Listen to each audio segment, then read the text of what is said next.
What is going on, guys? D and Ed back at you with another Locked On Wizards podcast episode. Wizards get the dub. They escape Oklahoma City. I mean, I got for a game they won. I got a lot of issues to speak about, but a dub is a dub, like I always say. So let's get right into it.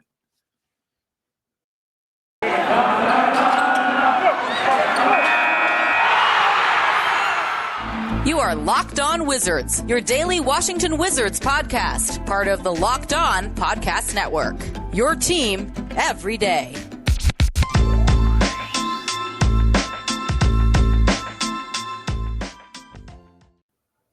What is going on, guys?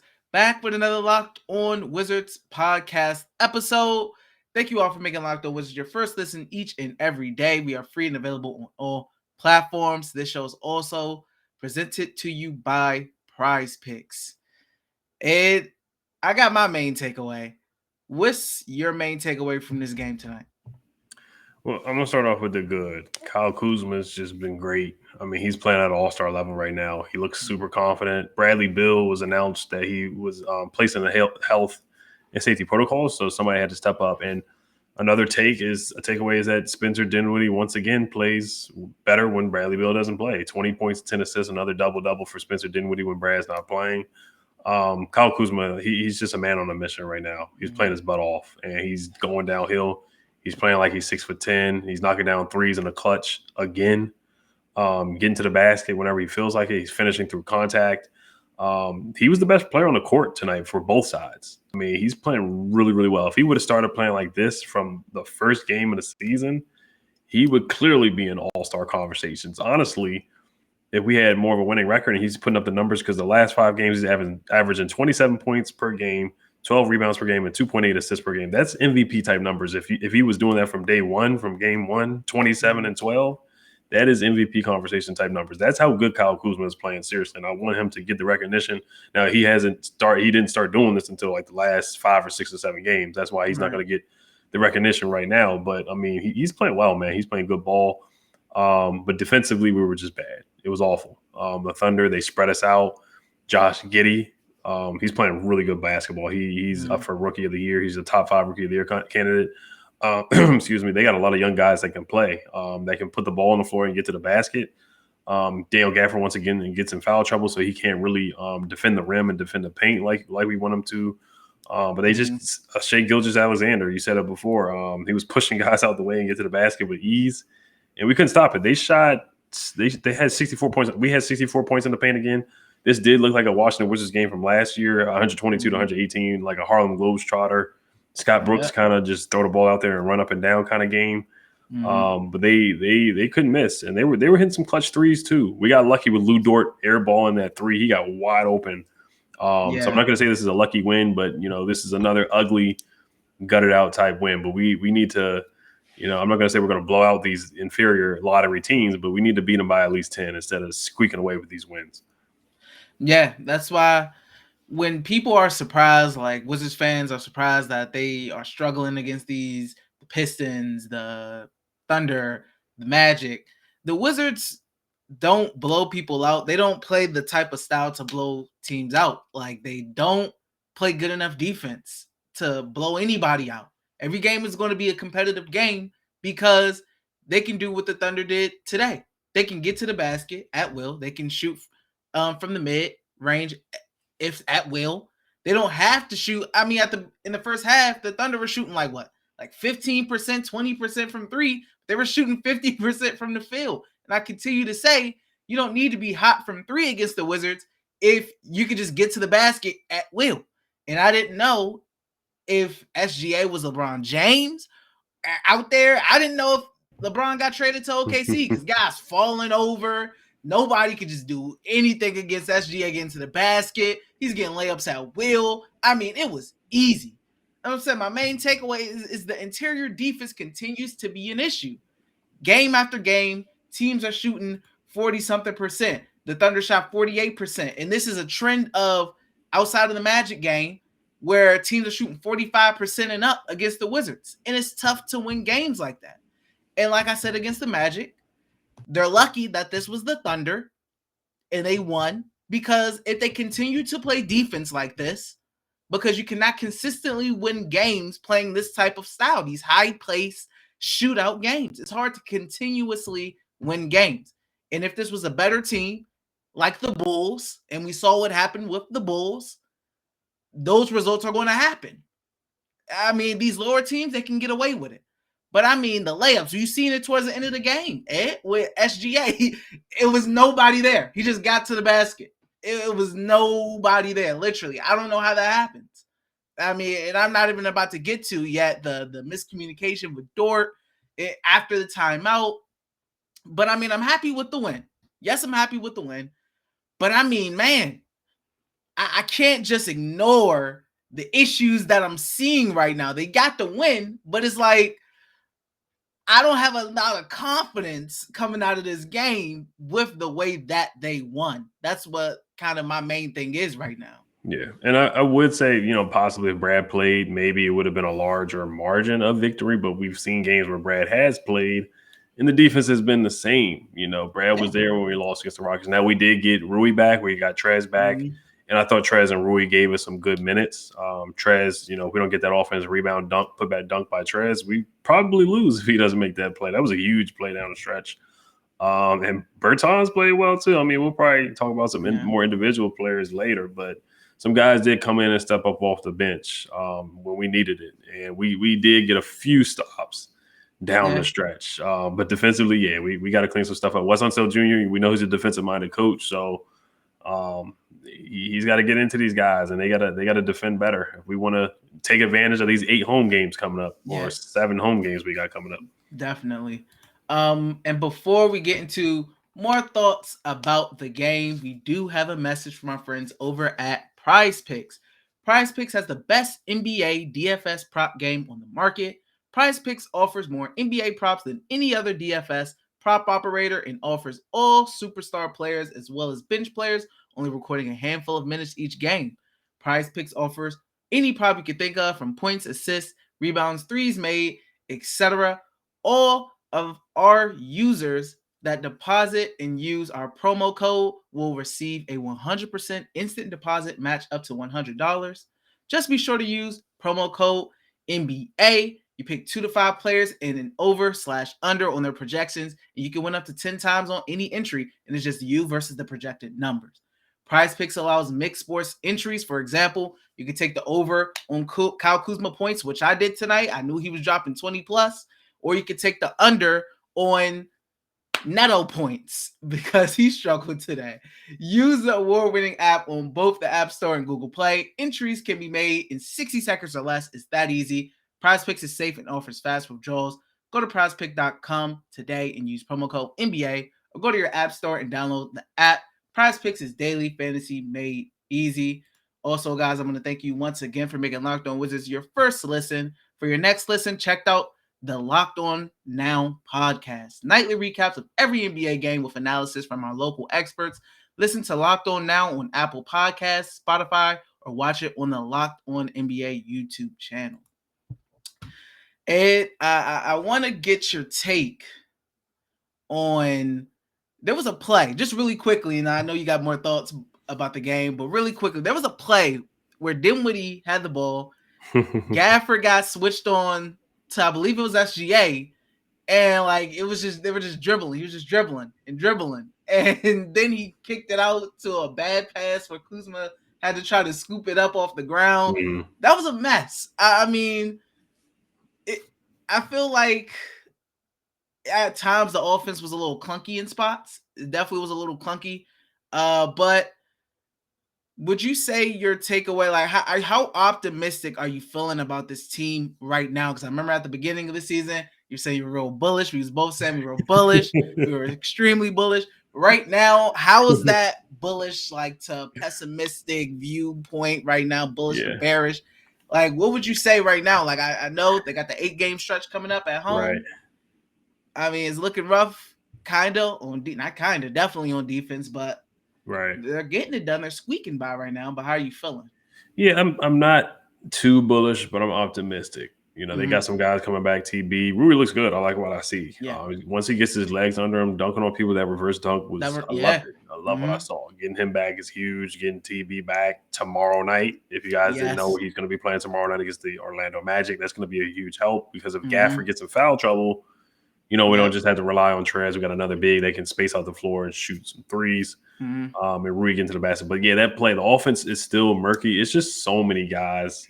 Aaron Holiday, I don't think he played at all. There's going to be some guys that are just not going to get some playing time. Greg Monroe didn't play. He played last night, but he didn't play.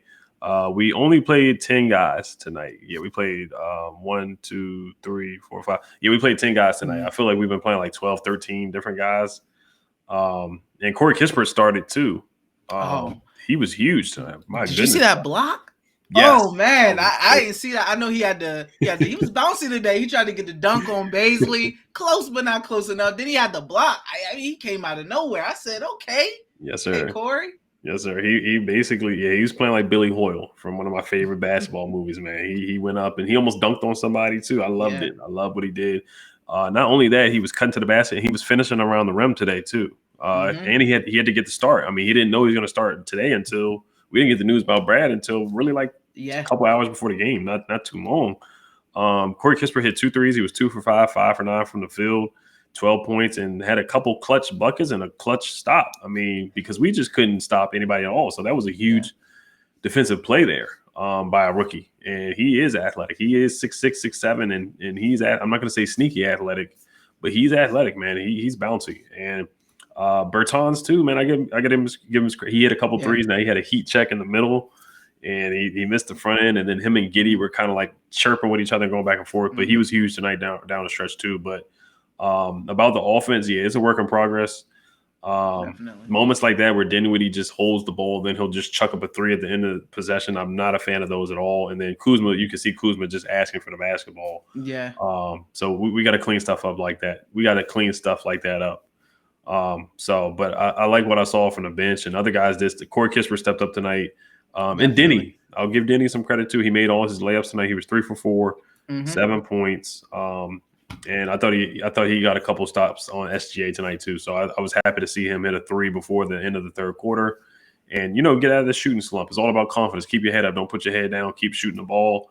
We're going to need Denny if we do want to make this playoff push. We're going to need him. Yeah. I mean, I think really Corey Kispert, man, he definitely impressed me with the things that block. More than the attempted dunk, the block, man. I mean, I wasn't expecting that out of him. He got some. I mean, I seen it in Gonzaga. He definitely got some sneaky athleticism. I know he's projected to be a shooter, but I mean, he kind of got some. He can finish. He can try to dunk on you. I can't say dunk on you. He'll try, but I mean, and if you're hustling like that to get blocks on the help side, I mean, that's just a beautiful thing. It really is, and.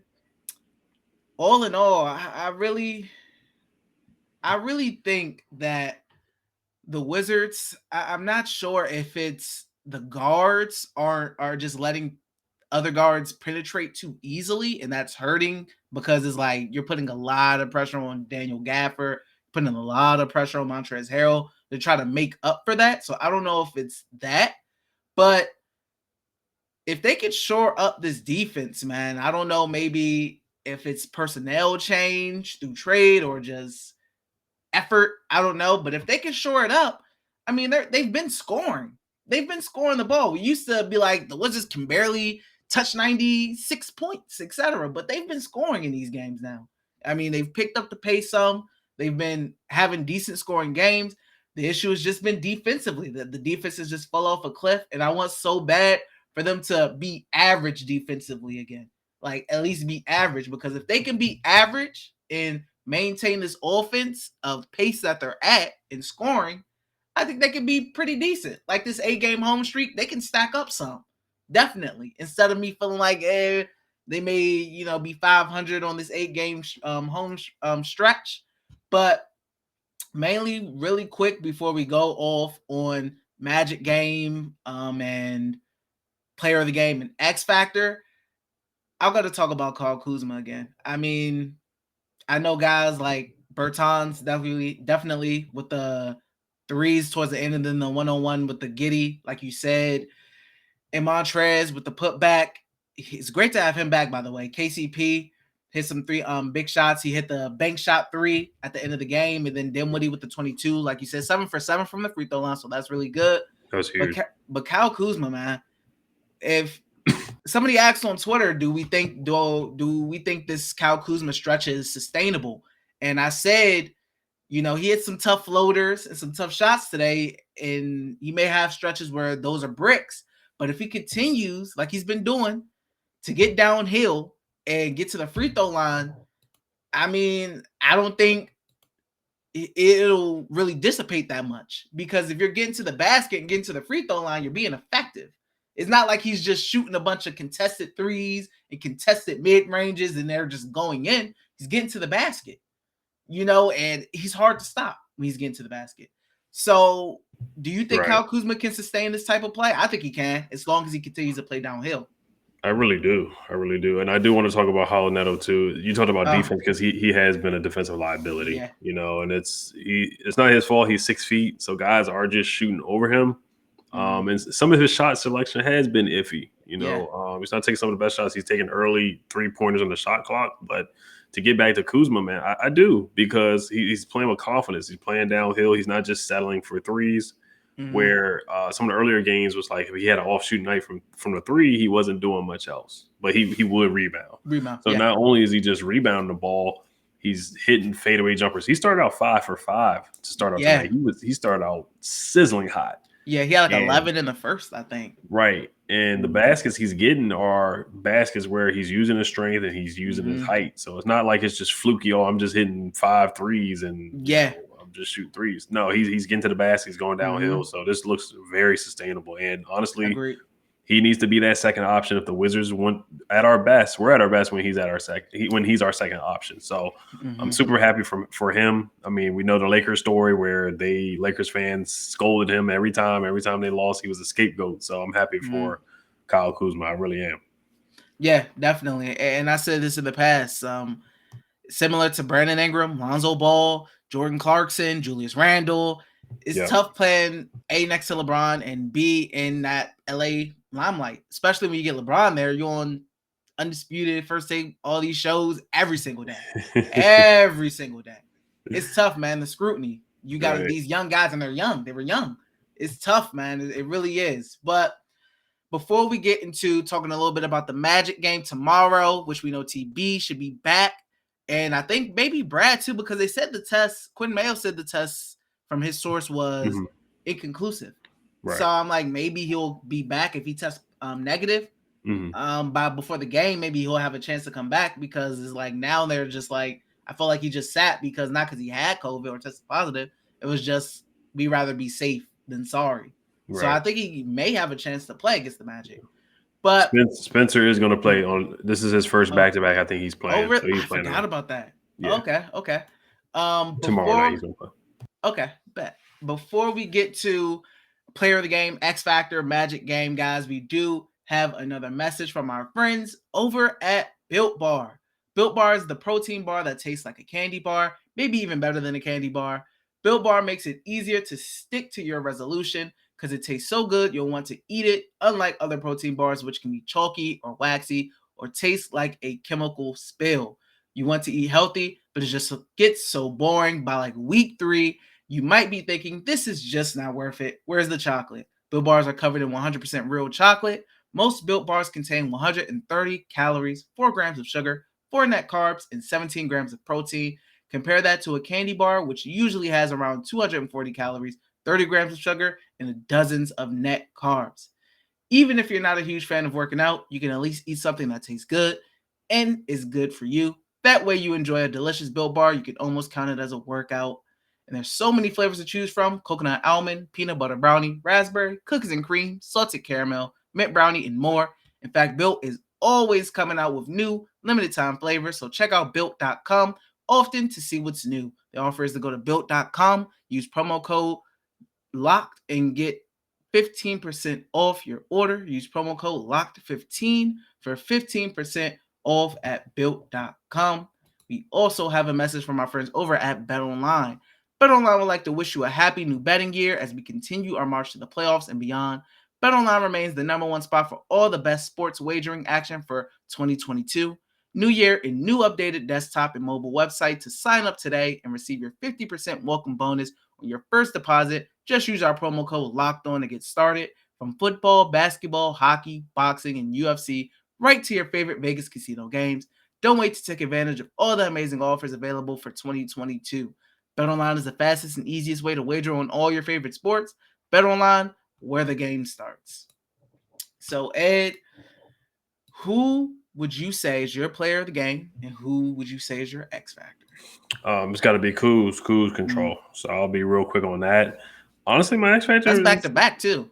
Yeah, back to back. And my bold prediction was he was going to have 25 and 10. He didn't get the 10 boards, but he did get the 25 points. He got past that.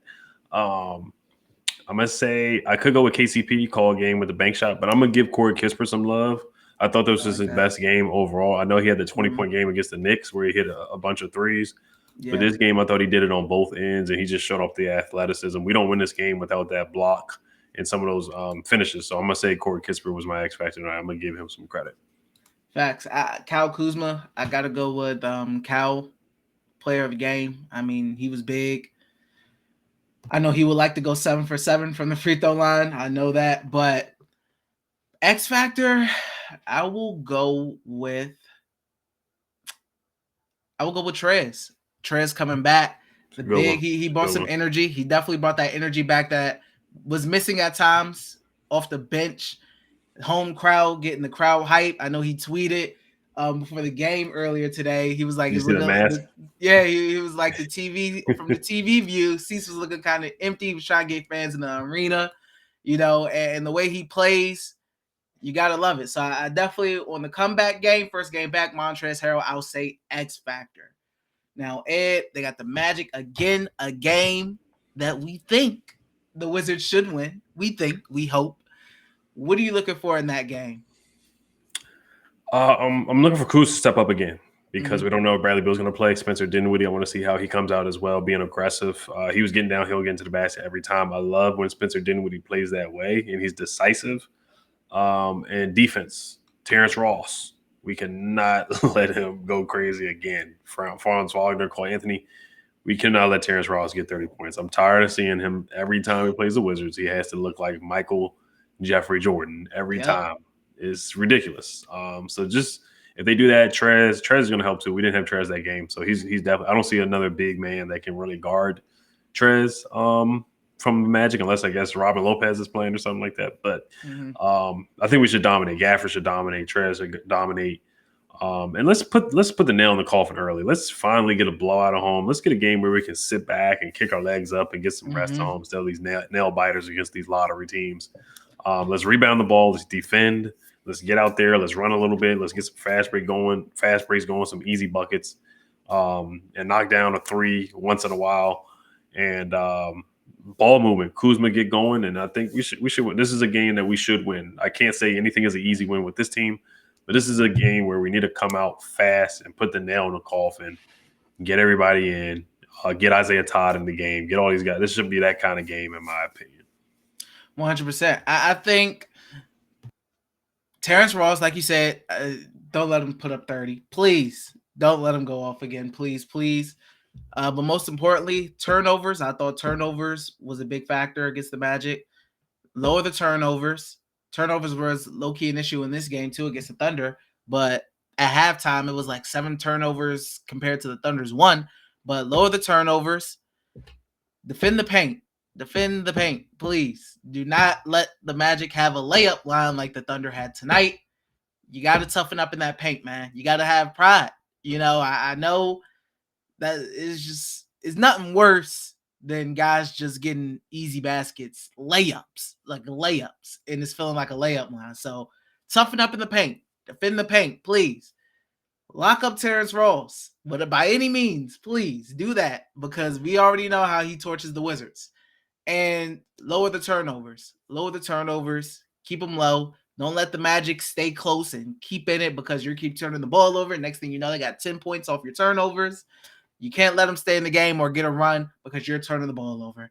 And it would be lovely if they could make threes. That would be lovely. They're open threes. Don't fall in love with it. But if they're open, please make them. That would be my keys right there. Any bold prediction?